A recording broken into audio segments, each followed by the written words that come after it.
Yo, yo, yo, how are we doing? I'm doing incredibly well. I got the straps out for you. It's all great. How's life? Oh my God, it's even got the suspenders out. Absolutely. How is life? It feels like I've seen you three times this week. This is going to be a fun Yeah, conversation. it's not like I saw you, what, 2 days ago? Was it 2 days? It feels like less than It was, 36 hours. I know, it was a very different environment to this, Completely but different environment. Okay, I've got so many questions that we can like. Some of it is some that we've not touched on. Others of it is that we are. Um, of course. how was New York? New York was great. Of course it was great. It's like It's the my, capital of it's always great. entertainment. It's I all know, things creators. It's all things comedians. It's like what better place for Gold ah, Studios Group to be, right? it was the place to be. We've had a lot of growth there, but just in general being there, I timed it really weird. I timed it for advertising week. Oh, So I really? kind of had like the buzz of yeah, literally. I'll be honest with you, it wasn't like Underwhelming. pre-planned. Okay. I booked my trip and I was like, oh my God, advertising week's the same week, um, which meant I had everyone from America who we've done work with coming to New York, and a Wonderful. lot of people I met in Europe, like at Cannes and events like that, were coming into New York. So I had everyone there. So first week was great, just meeting all those people and catching up. But New York was great, really good spot to be in. I love it. Third time there. And I said I just connected all these people we've been working with and just having face value time, as well as our talent, obviously. But yeah, cool place and definitely for what we're doing as a business. I know a lot of people you get on here are mainly, tech, They are. AI, and No, all no, these things. it I is know all I'm a bit of tech, the but it's wild for tech card. and I'm business. literally like that wild card you put in where it's like, oh, now it's like entertainment and like But YouTube and all it's these things. deeply important, right? Because you come at it from you see the world in a completely different way. And I think that this perspective is important because like if we talk about we're going to get onto prediction markets downstream like of this conversation, like Yeah. people will build for that, but they won't see you won't always see like how that gets into cultural zeitgeist. And you see Mhm. that. Exactly. I think, especially with the predictive markets we'll get into, but like entertainment's a real big thing. I think I was a bit naive when I was younger and started being like, oh, entertainment films, like they're just like fun things people make. And now the equivalent of that is YouTube because now anyone can make anything. Anyone can start a stream and obviously do it as well as you do. But like anyone can do that. And it becomes really important because they create cultural moments. Like you see the Sidemen of the UK, you see what Logan Paul has done, and now he's doing WWE. Like that's a whole moment, and he's created something and left something behind, which everyone's jumping on. So entertainment's vital, and I think from a brand point of view, they don't realize how much they can get involved with it by not doing a glossy, massive, multi-million ad, which Eddie used to work on a company and Mike, who's in the company now, used to work on. Now you can make something with less budget, but be very, very important culturally and be known as an entertainment provider, even though you're a brand selling predictor market, you're selling a physical product, Dr. Squash, whether you're selling So anything. were So you there when they did that's the why it's such ramp a big thing activation? now. Which one? Were you there? Were you in New York when they did the ramp activation, where they had No, I didn't. I didn't see that. I didn't see that. the office team? So they had the financial director from No, the I didn't office. see Did it. you I see didn't it see it. I online? saw that. That was really cool. It was I very love like that's that. right up your street, right? Came together in well, Yeah. I know that all of it came together in a day, but they got the God. You're going to butcher me on the names here, but from the company, the financial director from the company in the office, he was just so happened to be in New York and found out about that they were doing this and then basically was like, hey, can I be involved? And they got it done within a day. Oh, I didn't know that. I didn't know I didn't know that was all like, I thought it was all like pre-made. Like, it was like, oh, we got this planned out. Most of it was pre-made. Apparently that last bit wasn't. Oh, that's so cool. But like, once again, went massive on social. And I was like, oh my God, this is sick. But yeah, I think from a brand point of view, you can be the entertainers, like you can entertain, and that's what we're doing at the minute.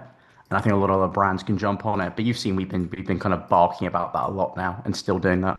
How is the appetite for YouTube channels? So, I mean, we haven't released it too much outwards because we've just started it. I say started, it's been a few months, but these things take time.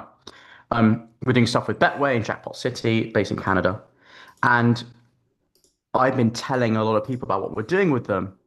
And there's still all this interest of how does it work? Like I can make anything, and it's like, yeah, you can make anything you want on an entertainment route. I think there's a lot of barriers of what it would be like for this certain brand and what it'd be like for another brand. That's why I've been doing stuff on LinkedIn with Sammy and the team, where we're like kind of calling out brands in a nice way to be like, hey, Strava, like you can make your own YouTube channel. And I put out ideas. I think me and Sammy said it could be a well-known influencer who Strava sponsor or runner sponsor, obviously Strava bought runner. And like that they can be like the host and they're well known, bring their audience, and then we can create a show around that where they're interviewing celebs, well known people on digital, on like a running series or a cycle series, because Strava is in so many different sport. But like because that we're providing the creative value in that and giving ideas. Now people say I'm giving it for free, but I kind of need to give them for free a little bit to give them an idea of this is possible. And I don't But I mind think that it's because I it's think that there's an it's that education ex piece here with the whole if we YouTube thing. take the tech side of this, it's very much the same. Everyone sort of wants to hold on to these ideas, and I'm of a very large belief that it's just pure execution. If you can do it better than the next guy and do it to a better degree, you are in a better position to win. And I think it's the same in your position though. It's like, yeah, sure, we'll do the RFPs, we'll do the RFIs and whatever, we'll go through your whole rigmarole. But at some point, you choose us because we can execute better. Like we have the Exactly. And I better think creative, we have the better execution. We have built a team that's purpose built for creating these YouTube channels that are shows. yeah, and that's what we're doing with Betway and Jackpot. And I'm very confident that when they're running at full steam, because it takes the time for it to grow, Right. when they are running at full steam, when we are already doing that, what I'm trying to do a lot of is in the background while that's growing, going, this is what you can do, this is how it works, this is a possible thing you can do. You can be your entertainment provider, Dr. Squash, Strava, all the sports brands on running, all these. You can do that. And then when this is growing on the Betway stuff, I can go, well, now this is exactly what you can do. And it's like, oh, it's possible. So I'm trying to do it at the same. Well, Eddie's really pushing that with the rest of the team, and I'm kind of going. This is kind of educating the brand and saying it's optional. But yeah, once it's a proven thing, you buy into us, we do it. If you don't want it, that's fine. Who's doing it But really we have well to be right bullish on now? it. Sorry, Who's doing it really well right now? on YouTube, Yeah. Well, I think across social or just across the online context, who's doing it really well in in your eyes? Who do in you look terms of at? the brand, Yeah, in terms of the brand, like the YouTubers we know are going to do the YouTube stuff. yeah, I think the ones that have always done it well and it don't really get discussed a lot. And I'm being biased because I'm a golf fan. But a lot of the golf companies do really well, and also the European tour. So when I was at the tour, when I was interning in partnerships, their team for production was really creative. Really? Like you see all these challenges they do. I don't know if you've seen them, but and I think this is a few years ago. They're now, I think, maybe having to find new ideas, but that's why they're bringing a lot of YouTubers, entertainers in. But they were always really creative with stuff, doing certain challenges with the talent, i.e., the golfers. And he started doing that a lot. And then the manufacturing companies, TaylorMade, Callaway, especially Callaway, do a lot of it. TaylorMade have kind of caught up with them. They do a lot of it as well. But they were doing it for the last several years. Just never really got discussed enough, I don't believe. So Do you think that in that the is because sports world, they've done well. they sort of made it too like golfy and less entertainmenty? Like I don't Yeah. want to see I do want to see Tiger explain how he hits the ball, but I also want to see it while he's in conversation with McIlroy around like why he's sort of leaning through it and sort of like Yeah. extending that left arm out versus Yeah. like oh I've straightened the driver shot out versus like we're just going left all the time. Yeah. I've never seen you pretend to do a golf swing. So It's that's a it's first. it's, it's a terrible. It's a terrible. You see, there's um, no rotation. no, I see. I'm seeing it. It's good. I like it. We can work with that. We can work with that. Stream from the golf But course. yeah, exactly. Stream Yeah, from the we should do that. Masters. I would 100% do that. But yeah, you're right. So that's why they started doing these challenges, and then classic. They started getting all the golf influencers in, and getting them doing their fitting day, but then doing a challenge with Rory and challenge with Tiger. And then it became, let's not even bother with the pros because these digital, digital talent, let's just do challenges between them. So they have been adapting to it. How has like Yeah. I guess one of the things I think about is like if you have these groups of creators, these groups of talent coming together and building their own shows. A really great example of that is was it the Troops and Big Wedge? Yeah, yeah. Yeah. So Big Wedge does that, but then they did the thing with DeChambeau, right? Hmm. And it's sort of like a merging of worlds. And so the talent sort of has their own channels. Where do the brands play in the context of this? So the one thing I've been saying is that I think what's happened is the talent, what they're doing, like Big Wedge, like Bryson, Tommy Fleetwood has just put out a YouTube channel now. He's got Yep. his own YouTube channel. I'm not surprised. But like whether he'd be good on it, I don't know. But he's a personal guy, but he's got a channel. I think what's happening is the brands look at that and go, well, we can't do that because they're talent and we're brand. Right. But what I've been saying is, no, you can do that. But especially when you're a well established, like an on running. I love on, and I think there's something there with them. And I'm trying to get in touch with them and trying to discuss ideas. But they can become their own hub of content, which people want to go, I want to be on On's channel. Like I've said on a video the other day, you don't like everyone will hopefully relate to this. You don't want to be the guy or the girl who always gets invited to a house party. You kind of want to be the person who's running the house party, Right. you know? Like for example, like I saw there's this YouTube channel. This is so random, but it kind of makes sense to me. There's a YouTube channel where like they're always in apartments, in lovely apartments in Canada, and they're doing DJ sets. And you see all these people have been invited to it. You've seen this, you know what I'm talking about, right? So my mentality goes, that's really cool. Who owns the party and who owns the apartment? I don't think about, oh, who's there? So I want to make sure the brands are the ones who go, we run the freaking party, and then we invite the talent who go, I want to be part of your party, I'll be part of your channel, you know? And I get also, let's be it. honest, if On Running made a YouTube channel and it was doing really well, they could pretty much go to a lot of like well-known content creators, whether it's very local markets, UK, New York, they would want to go, I want to be part of that because they want to buy into the brand. Because you have your branding, you just need to make it more digital and more entertainment focused on YouTube. So they want to be part of your party, And i.e., your brand. what's great about that is sort of the context of what the brand exists in. So you've got the lifestyle element of it, right? But then what I've Hmm. noticed is what's great about golf is because you have these different shots. You have metrics that you can hit and you could you're like it's a single number. I am better at driving than you than at this. You know, I can get better on par. So I can go under par. I can get it what's under par Hmm. birdie and then it's just hole in one, right? Or whatever the par is. And like that's great because we're all on the same level playing field. I love it in the context of running because it's got 50 yard, like 40-yard dash, 100-meter sprint, Yeah. 200 meters, 300 meters, 400 meters. And then we do the long runs for the long runs, if we're going to quote Pure Sport here. And you do the 5Ks, the 10Ks, the 15Ks, the 100Ks. And like then you get different content formats. Yes. And then you even think of other things like, so paddle is a sport that I'm like, there's no digital YouTube network or any entertainment content around paddle.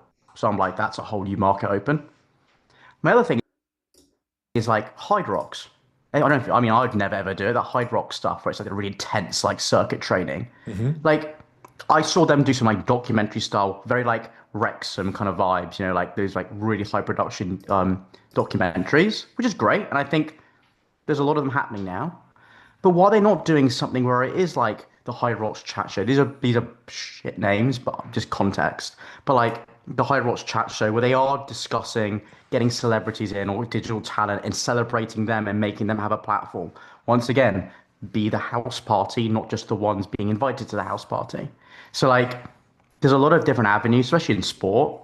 But that's my concept. Don't be the always being invited. Be the people who are running the house party. And how do you think about the people that want to come to the house party? Is that the audience or is that the talent? I think well, it could be two things. I think from a consumer point of view, it's the audience Right. who want to obviously watch the content. But I'm talking about more from a when I say the house party thing, it's from a talent point of view. Because of course you can obviously if you're also a YouTube channel, you want to obviously get hosts and things and whoever whatever the format is. But if you start making it a place where like people always want to be when they do a let's think of history in the past when people want to promote a TV show or a film where do they all go In the where they used to past go or to currently? in the past where do they all In go the to past, it was very much the news channels. It was the Oh God, I'm so just up to date on this. Where else did they used to go? It Chat was movies, chat shows, shows. Yeah, Saturday shows. Night Once again, Live. Chat shows are yeah, dead. So where are they going now? They're going to like the Kelsey brothers. They're doing it on podcasts. They're doing it on live yeah, streams. They're doing it in yeah. this new format. And then you have Basically, the cooler house parties, okay, so everyone's just a the house nowadays party. house party. I see. That house party back in the day on late TV, people still watch, but like it's a party where people are starting to fizzle out and going to a different party because they're going down the road to the more fun one they've heard about. So if we're on the topic Podcast, is of streaming. if we're on the topic of parties, right? Like the prediction market just feels like one big party. It's like Yeah, I everyone mean, can it's make yeah, bets. so it's Everyone can make massive. predictions everywhere, not bets. Got to make sure that Everyone is language their is. own party now. Everyone is their own party. What's the sentiment around that as you're beginning to sort of understand that space? And also, you I went to mean, New York mid election, New York mayor election. That must have been incredible, especially with like mhm. I've seen the Kalshi boards up of like who's going to win and who's not. Yeah. Two things my granddad told me: never talk about politics or religion. So I didn't go around going, so what do we think? I thought, let's I just, I'm absolutely, not, it's the one thing I love to do. oh, is it? Oh, I've been, I was like, no, I'm not going to get into it too Never deep, on but stream, but offline, never on it's stream. it's a very interesting conversation. But yeah, 100%. But prediction market's very interesting. I will be honest, I am not an expert. The So reason why I here's what I want to started, understand. I just want to go on. understand sentiment around it. So for you Yeah, specifically, in the context of the work that you do, how are you seeing this? Because it doesn't have the same sinning to it that betting has, but it does yeah, have this almost like if we're using the context of house parties and the word house parties, it has this like opening up of the house party, this distribution of house mm, parties where you can be like, oh, I'll get in on that. Like, yeah, yeah, I'll make that prediction with you. And then changes yeah. the I way that think, we consume things or the way we think about things in the digital landscape. yeah, it's so, especially in the UK, it's new. Like, it's not even a thing really here as much compared to the US. I The amount of consumption of it, especially over there, is growing massively. I don't know the numbers, but it is big. I would say is and the brands like a Kalshi, Polymarket, etc. I think they are trying to deal with oh my God, people are really into this and want to make their own prediction because everyone wants to be right, you know, and they are just shoving a lot of marketing to it. And I'll be honest, I think there's a bit more of like let's just get it out, especially when it's very, very time sensitive. This is not like a thing where there's like, well, there's some that maybe last for a while, but especially if a news thing happens, there'll be like a Kalshi thing on there like in a second, Hmm. and then they need to promote that. So we've learned that a very, very out there scattergun, get it out there as soon as possible for marketing purposes, working with talent, working on social. I think there's definitely a lot of opportunity. That what we're trying to work with them is like, how do we make it more a formalized way of marketing to help grow them in different markets, but also like it's a thing that more people wanted to do. So it's still very Because early. it's so reactive. There's an element of well, we need to be able to make sure this conversation is had over a longer period of time versus just like every time someone makes this major prediction or every time something happens in the news and there's a Cauchy, you can go on the Cauchy board in Times Square. We also want to make assets that roll out with that. Yeah. And I think that's an area that they want to look into, want to do. Where it's long discussions and like once again, it's marketing. Like, it doesn't happen instantly, unfortunately. But I think there's definitely opportunity for them to go, if we're going to be branding ourselves so everyone thinks of, if I think of prediction market, I think of Kalshi, or Hmm. I think of Polymarket. It's There's only two real there's players in other this space. ways of Are there marketing. others?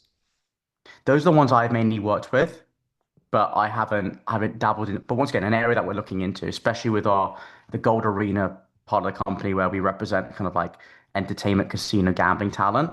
Um, Definitely an area we're looking into a bit more. So, but it takes I feel time. like there's this gold world coming out of this. Like we're just gonna go to a theme park and it's just gonna be like, welcome to Gold Worlds.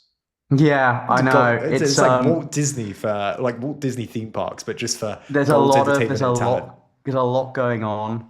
Um, Does the American market feel like home, especially when you went? yes, Yeah. yeah.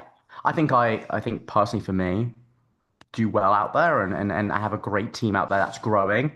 We're a team of like 35, 40 people now. Like it's crazy. And a lot of them are in New York. And Who's really I helping really you want to move try. the needle out there? Can we call him out? Yeah, Obviously, we yeah, love we love we yeah. love everyone in the company equally, We but love who's everyone. who's No, helping make no, that step change? no. It's been great. I think in partnerships. So Drew and Emerson have been helping lead on the Gold Arena part. So working with the gambling talent. Um, the agent team has been great on getting some really good talent, especially in New York. Like Marielle, I brought on who me and Eddie brought on, sorry, who is doing live booking. And we're finding some really cool talent, helping them out. We're really taking our Brings punts me on back to my people who comedy are, days, live booking. Oof. yeah, like stand up people. We're not, some people we're going, we would like them saying about them digitally first. They're focusing on digital, but they're doing their craft on stage. And we're just trying to go, let's help them, one, get them out on tour in the States. But one thing both Marielle and I have been really pushing on is helping with like organic like promotion and like finding fun ways to get the viewership on their content that is promoting the shows, but not going go buy a ticket to my thing. Like it's a bit more. It's creatively fun to try and get people looking at the content to then buy tickets. Hmm. So that's a whole new game I'm really kind of working on and learning. And then we have the whole creator marketing department here, where we're doing stuff for Betway, we're doing stuff for other brands as well, where we're doing their creator marketing. But I mean, I didn't go into this with you too much, but we're kind of I didn't, especially Eddie didn't want to go, let's do creator marketing where we get like long lists of talent and we send it to a brand and say, what do you think? And that's fine. Some companies do that. But we're very big on, we don't, advertising agencies are very good at making ads and like creative. And then there's these influencer agencies who are great at getting access to talent, but there's a bit of a mismatch. There's nothing aligning. It's kind of like you either have that or that. So what we've been trying to do is go, well, we want to make really fun, creative ads that kind of embed into culture for a brand. So we are doing a lot of creative with talent for the creative marketing, not just going, here's an idea with a brand. Okay, go find 10 talent, just put it on. So a lot of thinking back and forth. So that's kind of like the things we're doing as well. But that's in both sides of the market. And do you think about ever going east, or is it very much like let's just focus on the English speaking regions right now and then land and grab later? Never say never. I I'm very intrigued with that side of the world. Obviously, being from there, half from there. So I'd love to. I think there's a lot of emerging markets like Indonesia, which my mum's from, which I think there's something there. I think as a country needs to develop. But the But we do a lot overlap, of but the overlap between the US and the American and the US and the UK markets is easier to sort of like understand together because yes, the mechanics because of I it would are say similar. Like yeah, I'm and seeing that a lot on the ground. I don't know about you. I go out in London. I'm like, oh, this feels very Americanized now. Like there's pockets of do you? Britishness. Yeah, I genuinely feel that. Like what? Drove through Piccadilly Circus. I looked up and I'm like, huh, this is weird. I'm expecting a Kalshi board at some Ah, point. Like, don't get me wrong. I think it's perfect product placement. But then you sort of look everywhere and it's just brand, brand, brand, brand. mm, The way that we interact with each other, the way that we sort of like we're shopping now feels very American. There's nothing wrong with it. interesting. It's just a sign of the times. I mean, they do say what happens in the States, give it like 3, 4 years, and Yeah. later it comes over here. Yeah. I mean, I mean, yeah, you could say that. But I mean, yeah, I like those two markets. Asia's interesting. I'd love to look into it, but like we can't do everything at the same time. There's a lot of things we want to do as well, but like it's levels. Like the YouTube channel stuff, like the live booking thing. I one day want to bring both of it together. Imagine having a comedy club where we make their YouTube entertainment channel and have our stand-ups doing the shows on digital and also in physical and putting a show around it. Is it one day we own our own comedy club and make it more of a just a physical go watch comedy, but also it's a whole like set for a show. Like there's I so many like it. So things. you end up just going full circle and going like, right, we're just going to build Saturday Night Live, but we're just going to own it. We're going to own the whole Yeah, stack. yeah, we own the venue and I own the like venue. We work with the talent. They are part of like our crop of talent and yeah, emerging talent. We also produce the show. We also do the content. We also do yeah, the brand. Like we also run the brand ads in the context of that. It's like yeah. it's a complete vertically And integrated. everyone wants to be on it. Everyone wants to be there. And And everyone as I wants to be at said, the it's house back party. to everyone wants to be the house party. And that's I want to be the host of the. We all want to be the host of the house party. That's the goal. I feel like there needs to be like just a gold skyscraper in New York, very Oh my God, Trump-esque. yeah. Not, yeah, that's, yeah. Everyone can take that as they will. See, no But politics, yeah, no politics on it with no, Chris. no. See, I've stuck to what my granddad said. Politics or religion. Just sort of like, yep. Anyway, moving on. I love it. Look, we're gonna let you go and crack on with building out this like what feels like this beautiful ecosystem of creative and talent. Who is doing it really, really, really well in the context of talent right now? I know I've asked you in the context of YouTube, but like just working with talent, creating shows, who's doing it really well as a brand? I can't ask you the founder question that I ask at the end of the interviews because at the Yeah, end I of the know, because segments, I, because yeah.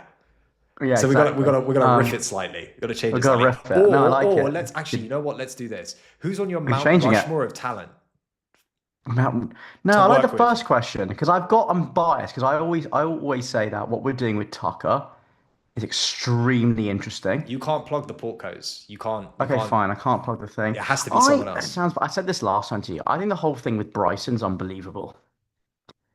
The Bryson DeChambeau thing on Yeah. YouTube. I think it's unreal and good. Like good. I think it's been great. But the whole Bryson thing. I saw a video he put out. It got like 2 million views in like a couple of days. I'm like shit. Like, and he's a golfer. He doesn't need the money, but like he could stop golf and do all right just on the whole YouTube entertainment front. And is that He's bringing it. because he wins share of mind consistently? And he's so like top I of mind th when we think about golf, we think about Bryson. I think top of mind, but I also think he's allowed access, which Right. is on a different level to most. But also, I think he is as a talent. Two things. I think he's a personality more than people thought he was. Right. And two, head screwed on, and he's actually driven on social. And what I mean by that is one of the biggest traits I've realized it's underrated is mentally. Like you can be the most talented person, like funny, like entertaining, but if you don't really want to push the boundary and push on it, like, it's like business. It's like you with a live stream. You're very good at what you're doing, but like if you didn't want to really do it, it doesn't matter. But you do, and you're like pushing. If you only had one of them, like it's especially that driven part, then it doesn't matter, right? So I think there's an that's element what I of it, like with right? You him. just got to overcome the headwinds and the entropy of the world. There is, oh God, I Yeah. think I've said this before. There's this Japanese like not grandmaster, but like incredible sushi chef who doesn't like making sushi, but basically became an expert just to prove himself wrong. And so you can do it, but it's very much like it's just everything's a little easier if you like it. There you go. I thought you were going to refer to Rami then about his Oh, avocado thing. Rami's omakase night. I haven't actually mentioned that on the stream. I've just been pouring it over social. Chris, Get him on. Rami consistently comes on. We've actually done a Oh, I full don't even see. hour and a half interview. I think he's been on as many times as you. There we are. Three or Top four. Three. three times, and you've got a long form. Yes, and I got a long And you've got form. a long form. It's Amazing. one of Crazy. the few. Chris, always a pleasure. I'll see you soon. The absolute pleasure, man. Thank you guys. Have a Ciao, good one. ciao. Chris on the show.